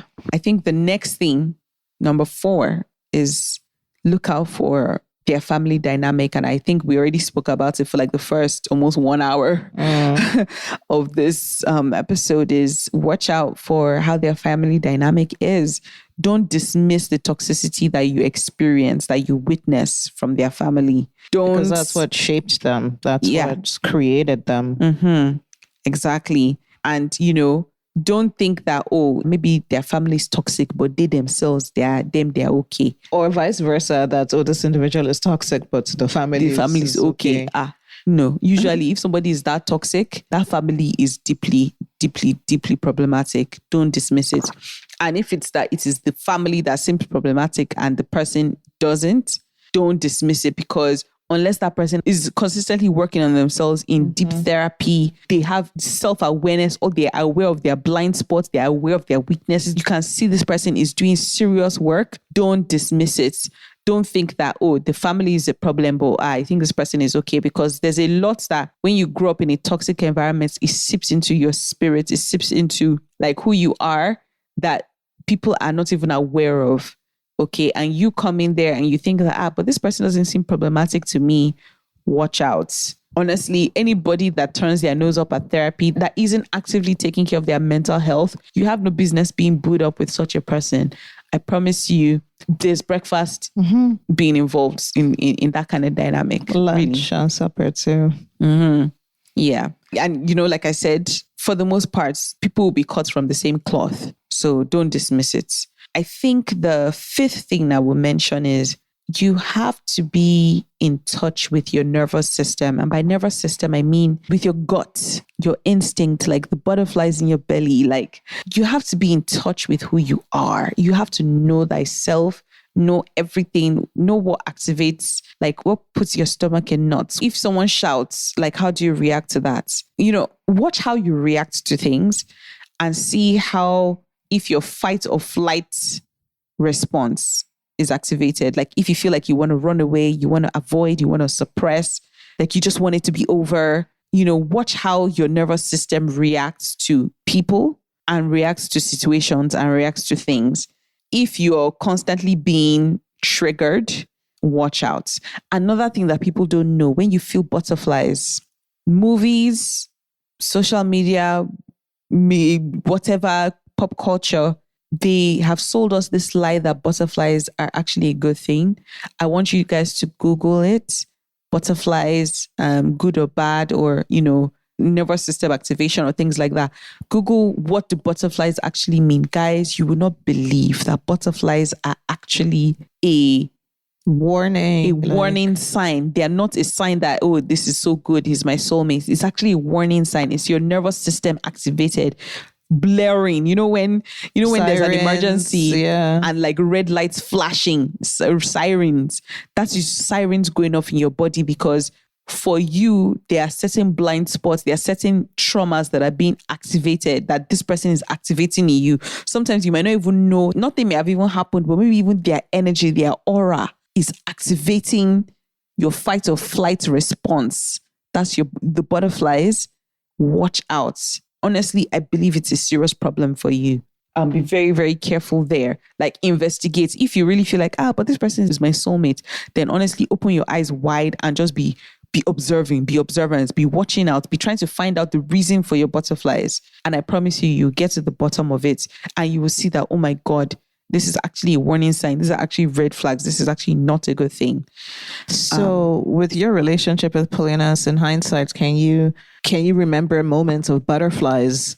And the programming with the butterflies, first of all, not only are we like programmed to not even, first of all, even be in touch and present in our bodies to even acknowledge the warning, but, we're programmed to misinterpret them. So, in hindsight now, if you can think back to times where you did feel butterflies, can you see them now for the warnings that they were and how they were misinterpreted as, I don't even know, like the good thing that they tell us, romance and romantic movies and stuff. Yeah. So, funny enough, I felt butterflies a lot during the love bombing phase. I was always very uncomfortable with his show of affection. It felt like he came on so strong, so strong. And so I had a lot of butterflies because I was uncomfortable. But I suppressed it. I felt, maybe it's because I'm just not used to affection. I mentioned how I felt like for much of my life, I felt very dissociated from my emotions. I felt like I operated from my head. So here was someone showing up just with all the honey in his mouth, all the whatever. So I felt, maybe it's me that I just don't know what love is. I don't know what it means to fall in love. I don't know what it means to be in love. I don't know what it means for someone to shower you with love. But those butterflies I felt were actually warning signs of me feeling like things are happening so fast. Like, this feels unreal. It feels good, yes, but like it feels like something is off here and I don't know what it is. That's what the butterflies were. I would also often feel butterflies when this guy would lose his temper. I would feel butterflies, but I didn't know how to interpret those butterflies, especially after we would make up from him losing his temper. So I could really, really feel them then. Funny enough, I also felt butterflies after this guy confessed to cheating on me. And I felt so heartbroken. I felt so demoralized by the whole thing. And then in my head, I felt, am I supposed to forgive him? I felt butterflies even in that. I felt I was doing this huge thing by actually forgiving him for violating a major boundary for me like that.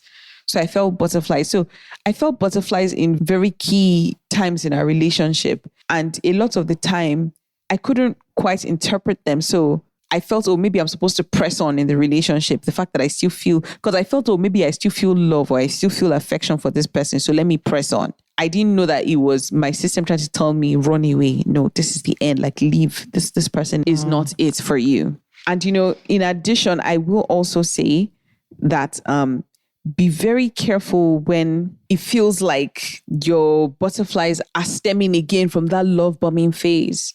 Tora, I'm not sure if I'm explaining myself properly about this thing, but guys, all I would just say is if you have butterflies for someone, watch very carefully. Just make sure you open your eyes wide and try and understand why you're having those butterflies, because they're not necessarily a good thing when you have butterflies. Now, it's not to say that when something really is genuine and something really is true, that you wouldn't feel that lightness in your belly of just being in love and all that. I'm not saying that also doesn't exist, but all I'm just trying to say is just watch out for the true meaning behind your butterflies. I hope that makes sense to people.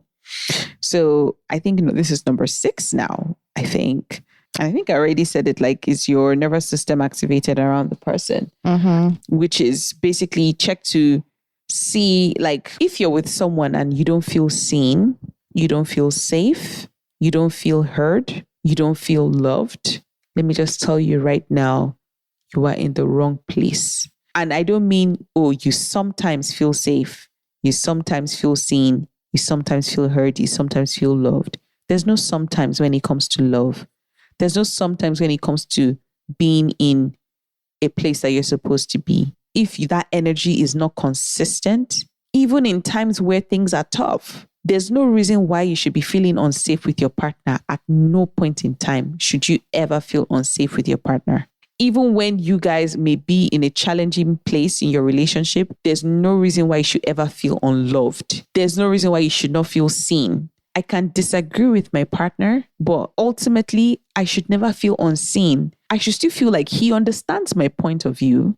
He just disagrees. Not, he doesn't even understand me. I feel like I'm speaking gibberish. Like I've spoken and I've explained until I'm blue in the face, but this person is just determined to misunderstand me. And sometimes that is true. There are times when it's like, it really is a waste of effort even trying to communicate because you're not on the same radio frequency. So you're not even, the channels is not working. And sometimes this person preemptively posts whatever, for whatever reason, they are determined to misunderstand you. That is a thing. And to me, that points to hate, because if you claim you love someone, okay, you misunderstand me, but why do I feel like I'm being targeted here? Do you get what I mean? Why do I feel like there's an intention to weaponize your misunderstanding of what I'm saying? Do you understand? Because that's what the mission is. Yeah. To misunderstand. So then clearly there's no love. Love doesn't exist there. So like I said, that feeling should be consistent. There's no sometimes. So if you're with someone and you sometimes feel they love you, my dear, you are in an abusive relationship. It's that simple. I don't want people to look at abuse as some sort of boogeyman. Like, oh, maybe. Yeah, it's very commonplace. It's very mundane. It's very everyday. Exactly. Pedestrian. Like, it's just happening. Exactly. It's many people are in abusive relationships. Forget about even romantic partners, even friendships, even relationship with your siblings, with your parents. Many people are in abusive relationships and they don't even know it. Work relationships, abusive. Don't look at abuse and feel it's some big thing, no. My sister just said it. It's quite pedestrian. Like many people, you'll be surprised. So please don't be put off by me saying that, look, my dear, I think you might be in an abusive relationship. Not you might be, you are. You are.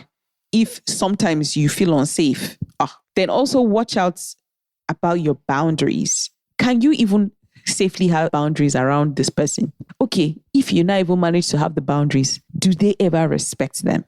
Okay, if they even want to pretend as if they respect your boundaries, do they make you feel guilty for even having boundaries?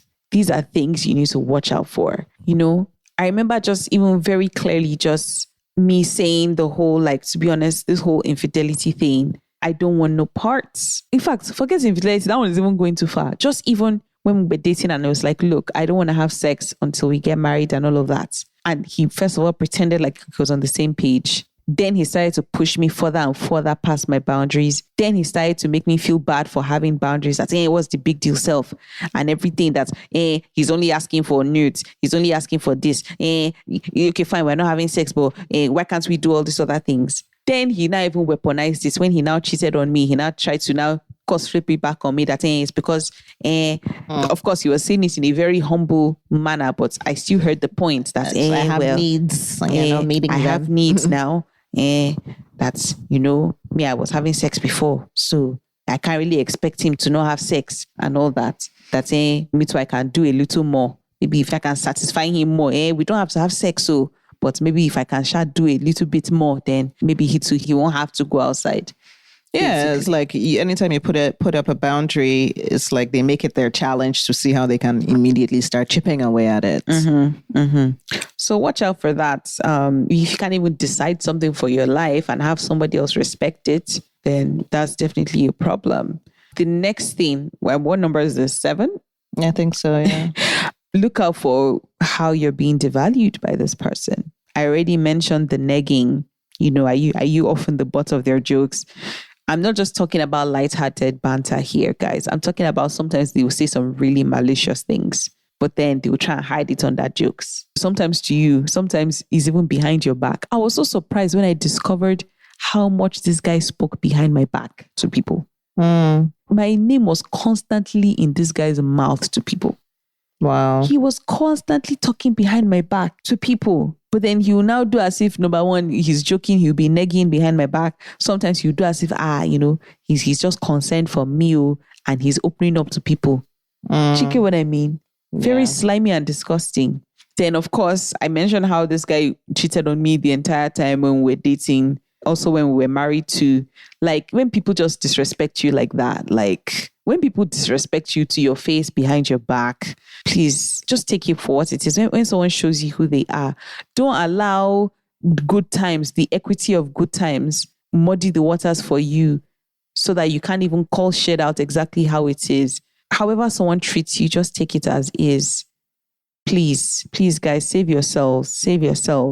You know, and in addition to just how they devalue you, watch how they take up space around you. Watch how they behave around you. Like I had mentioned this before, but this guy would fart and you could feel the entitlement oozing off of him.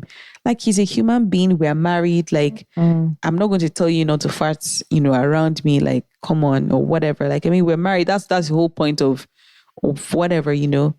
But this guy, he would do it and he would just be like, there was just an aura of entitlement around him. He didn't care. Not even say, excuse me. And, you know, he is someone that even used to have stomach issues. So his farts would be so stinky and disgusting. And I'll just be like, haba now, come on. Toro, the thing that even pained me the most is, it was not even just to me. I've mentioned on this podcast how we had a driver that I feel like he had like special needs or he was just on some spectrum or whatever.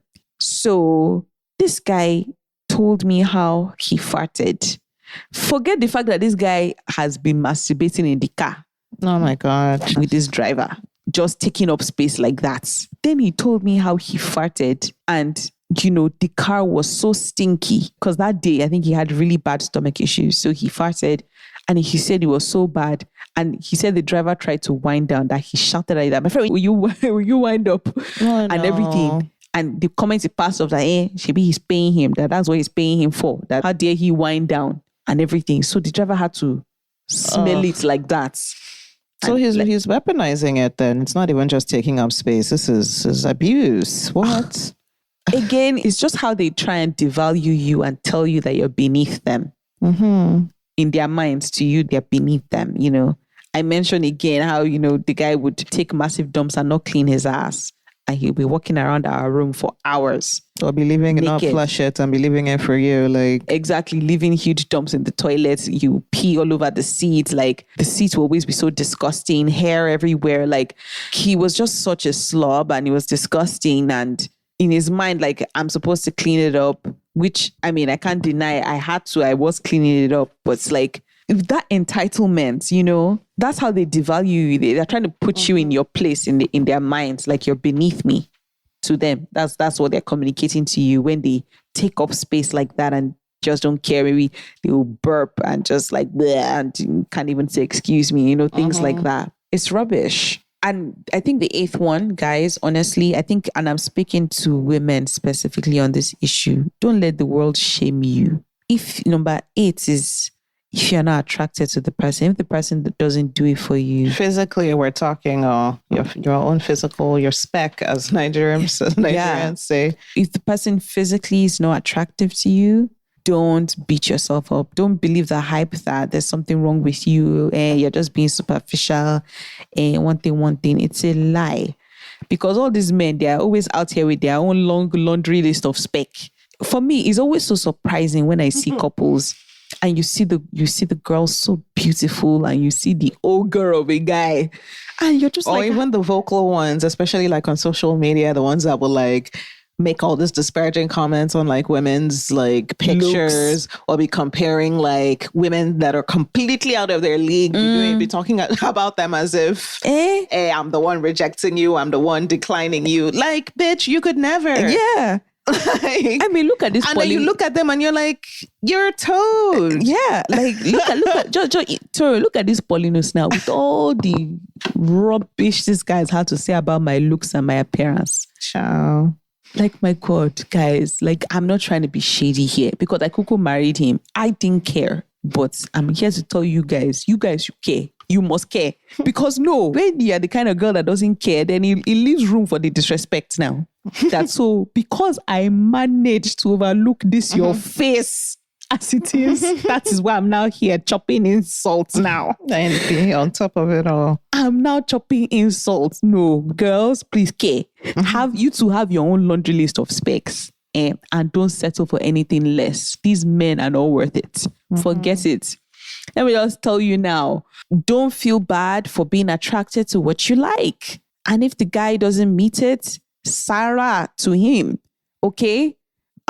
Because you'll be surprised in how that plays also sometimes in their treatment of you. Sometimes because these guys, some of them, they know they reached to get you. And so when they now get you, they now start to try and devalue you, try and project onto you. Because they feel unworthy of you. Yeah. So they want to make themselves feel better and feel superior. And you not being with someone that you're attracted to or that is actually attractive, it plays out in so many things. You'll be surprised that your body, even if you want to lie to yourself, your body will not get wet. It will not. It will refuse. Oh my God. It will refuse. Yeah. Guys, so please don't joke with that one or don't punish yourself, please. And I think the last thing I would say here is, as a woman, let me not lie to you, especially if you're a millennial, even Gen Z. I think I'll add you guys inside. To be honest, our age group and above, we have no business getting married before the age of 30. It's the biggest red flag when I see young women get married. Because I just know the path to breakfast is sure, whether you want to admit it or not. Whether your partner is actually overtly abusive, like the Paulinus that I had, or not. The best way I can use to explain this is when I think of slavery, African Americans, the proper term to use is the enslaved, not slaves. So there were some of the enslaved that were air quotes that actually had it quote unquote good. They had the kind massa, the one that will not beat them too much, the one that will maybe give them a little better to eat, allow them marry, kinikon, whatever. And they're the brutal ones. But bottom line is when push came to shove, last, that quote unquote kind massa, he still knew how to put them in their place. Do you get what I mean? So I want you guys to understand that there's no benevolent oppressor. Exactly. There's no such thing. Exactly. So even if you feel like patriarchy princesses who feel like they have it good, they have it good. See, I just need to see one or two things, literally, and I can assure you that you're chopping breakfast, whether you are even aware of the breakfast or not. Because there are some women that they have chosen their breakfast to chop, and they like it. They want to eat it every day. No problem. More grease to your elbows, girl.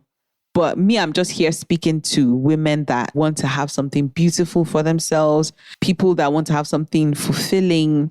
Let me assure you, as a woman, you have no business getting married before the age of 30 because we are raised differently, we're programmed differently. So we have to unlearn a lot of things. That road to discovery of self is self-discovery is so important. And oftentimes, because we're so busy going through school, going through this, some of us were raised religious before we even start to even open our eyes to the trauma of all of that one alone. Sometimes is when we hit the age of 30 that we even start to see. Talk less of even starting to even undo the damage. And so for me, I would say just to avoid stories that touch, I would encourage women to wait till the age of 30 and before they even start to think about getting married, because then you have to have even been in active therapy, doing the work, essentially. Self-love, self-discovery, everything. Then you can now even start to entertain the idea of, do I even want a life partner or not? And so there are some women that are lucky. They match up perfectly to some men. And I'm speaking about heteronormative relationships now. So I don't really know too much about queer relationships or under the banner of the LGBTQ, because honestly, I would think they may even have it in terms of listen, the patriarchy affects us all, and you still find these kind of weird heteronormative dynamics, power structures, even within queer relationships. Okay. Yeah. So, but I just want to be clear that I'm speaking about heteronormative relationships. So some women are lucky. You end up with a guy that the two of you actually vibrate together at the same energy wavelength, and you guys actually grow together, and it becomes something rich and beautiful, and it ages like fine wine. Exactly, like fine wine. It's beautiful, and the kind of people that 30, 40, 50 years of marriage, and it is just such a pleasure to witness and watch. It does exist, but I assure you it is rare. It is rare, because the honest truth is a lot of men, and I know what I'm going to say is controversial, but a lot of men, they have a blind spot that they haven't addressed, which is the fact that they actually hate women. Mm-hmm. Starting fundamentally with their mothers. Forget, I know what I'm saying might be sounding deep to people that have no Resolve your mommy issue. That are not hip to this knowledge. Because a lot of men, they don't even know that because when you be seeing some kinds of conversations that come out on Twitter, you're just because a lot of men, they don't even see women as human beings. Yeah, they're sexually attracted to us, but they just fundamentally hate us. Men love men. Their relationships with other men is very homoerotic. That's whose acceptance and whose acknowledgement that they want, other men. Yeah. The function of women in their lives is to impress other men, is for status amongst other men, is to place them in a hierarchy amongst other men, whose are the opinions and rating structures and whatever is that they rate, that they believe. This thing that you're saying now, Toro, you will see how men treat their friends. My goodness. Yeah. Sometimes compare and contrast with how they treat their significant others. And it is wild. Guys, I don't want to talk too much on this issue, but bottom line is, women, protect yourselves, because it's wild out here in these streets. And I know not all men would come out here and be like, not all men. Well, you're not the one I'm talking to then. If it's not you, then it's not you. But you're not going to sit here and tell me to my face that men as a collective don't have a problem. I don't if you're here saying not all men, I'm not even engaging with you, because yes, all men, systemically. Yes, all of us.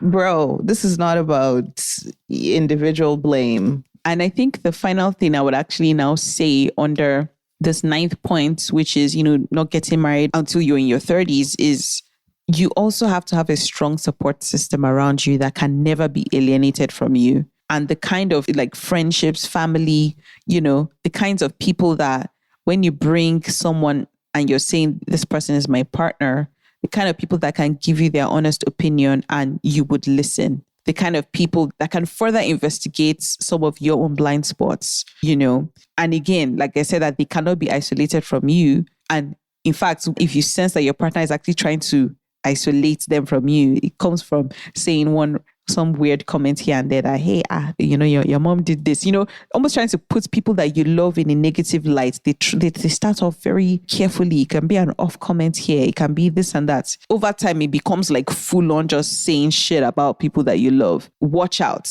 That's an abuser right there. If they're trying to isolate you from people that you love, they always have something to say, some point of correction, they must always have a thing to say. Watch out for those kinds of people. And I think that's it on the red flags, honestly, Toro. So, seems like we've come to an organic point in this storytelling to kind of pause for now. But can you reflect a little bit over, the time that you've put into this project, speaking about your experiences?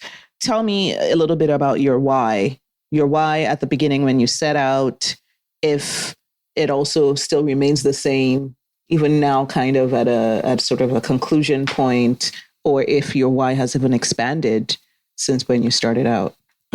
So my why at the beginning was, to be honest, I felt like I had been silenced for so long and I had all these stories and I didn't know where to put them. I didn't know where to direct everything that I had to say. I didn't know where to say them, who to say them to, because I found that I would say them all to this person and I dissipate all this energy. And where is the strength to repeat them again? And I felt like somewhere along the line, these stories, these things that happen to me are going to get lost. They're going to get swept under the rug and nobody's going to hear about them. Number one, I wouldn't have my healing. And who knows, other people too can't even have healing either. So I felt that I had to put this thing together on record because I want my story to be on record for nobody to ever discount, for nobody to ever sweep under the carpet, for to erase, to dismiss, to minimize. No. And that's why I said everything. No matter how, if anybody wants to find it disrespectful, and if anybody wants to be like, it's too much. Why did you? I don't care. I said every single thing that I felt I needed to say. And you know what? There's still so much more that I haven't said. Who knows when those ones will come out? But I just felt that this project was important to me because it's bringing me healing. I feel heard. I feel like the last 10 years, I put it down and I'm able to process through and I'm able to see everything clearly. My truth is clear to me, clear as day. And so this was very, very important. So ultimately, this project is to save me. But as I've been recording, I don't see how even one other person wouldn't be saved from this.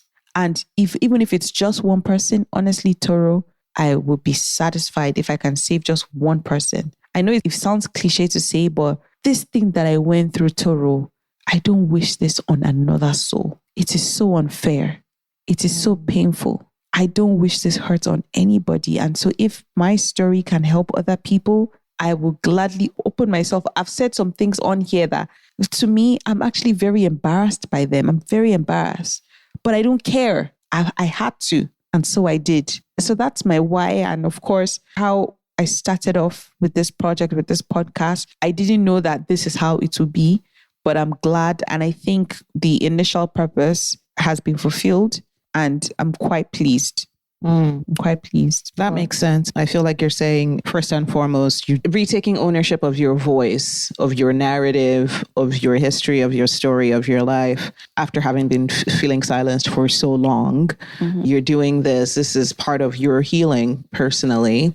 But there's also some selflessness in that, like you said, you're being vulnerable, of which vulnerability is a show of strength. You know, in this upside down world that we live in, people misconstrue it for weakness, but it's actually a show of incredible strength to be open and to be vulnerable like that. So I'm saying like there's selflessness in there as well, in the fact that, you know, sharing your healing, sharing your journey, sharing the timelines that you've traversed. And in doing so, other people can learn from your experience. Other people can avoid certain things based on your experience. Other people can have their eyes open to their own realities and have the courage to make moves. So, you know, I think it's very courageous and I think it's just very commendable and inspiring for you to do this. So, yeah, I'm definitely in full support, fully behind the Authenticity Warrior journey and project. Thank you, Toro. Like, it gives me like a very warm, fuzzy feeling to hear you say that. It really does make this path like a very valid and rewarding path for me. So thank you. Indeed. So what comes next for Authenticity Warrior on this journey? Oh, guys, I don't know, but I feel like this is the start of something. I don't quite know what it will be, but I'm excited for the journey and I am going to see this through to the very end. Of course, by the time this comes out and this is public, who knows if this ever makes its way into the hands of my abuser and his family. So that does give me cause for concern because these are people that have harmed me and continue to harm me. And when you expose an abuser, that is actually the most dangerous time of your life as someone who was once their victim, because they're just so incensed by your audacity, because in their minds, they had captured you and disempowered you. Yeah. They had tamed you. They had defanged you. They had left you for dead pretty much. So when they see that, oh my God, you rose like a phoenix from the ashes, they are so incensed. Oftentimes, you know, that's where you see all this like homicide, you know, sometimes, you know, suicide, homicide, murder, suicide, yeah. Crazy shit that happens, you know, killing their spouses. Oftentimes it's scenarios like gun violence in the States, you know, just showing up with weapons and taking you out. Exactly. When you're living your life. Exactly. Harming you, harming people you love. Children, harming the children. Yeah, harming your children. You're like, that is honestly so crazy. So for me, I do wonder, I'm like, this project that I've done now, have I set myself up for this man to actually do his absolute worst in my life and to me? And I checked it within my spirit and I felt the direction to press ahead because absolutely no one has a right to silence anybody. And I don't care the cost. If he feels like he wants to do his absolute worst to me because I dare to speak up, then that is his burden to carry and to bear. I'm not going to factor that into anything that has to do with me because bottom line is I already looked death in its face before I actually escaped. When I tell you guys that death was literally on me, this guy was going to harm me if I didn't leave, and I left anyways. So why would I now say that, oh, I'm not going to talk? Because either way, if this guy sees me, I'm far away from this guy, but I can never allow myself to be in his presence because I know that if this guy should lay his hands on me, do you get what I mean? So that threat is always going to be there. I can never be safe around that guy. I can never be safe around his family. So I'm not going to now let that factor into how I live my life. And this story, my story, is also important. It has to come out. So I've said all of this to say, by adventure, if anything should happen to me or happen to anybody that is close to me, my loved ones, look at him. Start with him. He's suspect number one. Start with him. Start with his family. I'm saying this now publicly on this podcast, honestly and truly. Honestly, guys, it's not a joke. When you expose abusive people, they can do any goddamn thing. So I'm saying it seriously now. If anything ever happens to me or my family or my children, watch that guy first and watch his family. But I said all that to say, Authenticity Warrior, I don't know which way it's going to go, but I have high hopes for what this could mean for me and my healing journey and for other people as well. And I feel like I do have to say this. As I've been recording Authenticity Warrior, my life, you guys may not know it, but my life has been a circus. I have been attacked by Paulinus and his family in the legal arena for now. And because, like I said, I fled the country with my children, I am in a serious legal conundrum where the country of which I'm a citizen and my children are citizens and were born in Canada are contemplating enforcing a return order on the children back to Nigeria because at the end of the day, it is somewhat of a crime to move children across borders without consent of both parents. And so that is where Paulinus has been needling me in. This is where he has been digging his knife in for me. And I have been fighting it tooth and nail. My family has spent a lot of money in my legal defense on this issue. And once you know it, we're going to find out very soon if, in fact, I win or I lose this battle. And this is how serious it is for me, guys. Under no circumstance can I ever return to Nigeria for this man and his family to have access to me. I am dead ass on that issue. And so for me, the horror I'm having to contemplate is losing my children to these people, because that is how much they have harmed, and that is how much they have traumatized, and that is how much they have abused me. That Paulinus is dastardly and evil, and what my eyes has seen in his hands. Because again, I said a lot on this podcast, but I've not even said it all. The way this guy violated me, violated my love, I cannot put myself in that position again. And I'm not going to go back to Nigeria so that they can finish the work that they started on me. And so I am having to contemplate the horror of handing my children over. If a return order is enforced on them, then I have to hand them over to him to be taken back to Nigeria, because to explain it properly, the courts in Canada are trying to decide if they should accept jurisdiction, because my children, they were born here, but they didn't really live here. So Canada is like, hey, I know you're in a tough spot, but it's not really our place to decide this matter. it's the courts in Nigeria, the ones that need to decide this issue. And I'm trying to tell them, hey, I've been severely abused by this man. I had to flee because of the threats that he and his family made against me. I know what I did was wrong, but I beg you guys, please accept jurisdiction. These people are trying to harm me. And Canada is trying to weigh their options and like, look, we understand you're in a tough spot and we hear you on this, but we can't be seen to be almost kind of, what's the word? Is it endorsing parents yanking children across continents? So they are worried about a precedent issue. So bottom line, Sha, I'm just in a very tough spot where Canada may or may not accept jurisdiction. And I have already received some tough losses in this legal journey. And right now I'm at the almost final stage where they may or they may not.